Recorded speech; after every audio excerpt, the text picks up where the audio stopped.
श्री संत सद्गुरू बाळूमामा चरित्रकथा। भक्तांची चहाची तलब आणि मामांचे भक्त प्रेम। एकदा गडहिंग्लज भागात हिरण्यकेशी नदीकाठी भरपूर पाऊस आला होता। त्या दिवशी दुपारी बाळूमामा व कोणकेरी एका झाडाखाली बसले होते। त्याच वेळी बरीच प्रतिष्ठित मंडळी बकऱ्यासह नदीकाठी सेवत होती। अशातच त्या मंडळींना दुपारी ठरल्या वेळी चहा पिण्याची तलब झाली।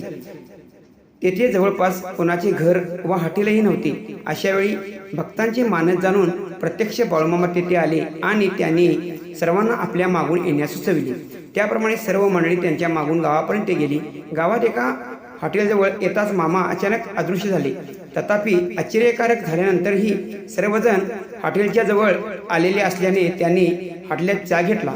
रात्री बकरी तळावर घेऊन आल्यावर मात्र त्या सर्वांना समजले की बाळूमामा अखंडपणे झाडाखाली श्री कोणकेरी यांच्याजवळ बसून होते। तेव्हा दुपारी त्यांची चहाची तलब मामांनीच प्रतिरूप घेऊन गावचा रस्ता दाखवत भागवल्याचे त्यांना समजले।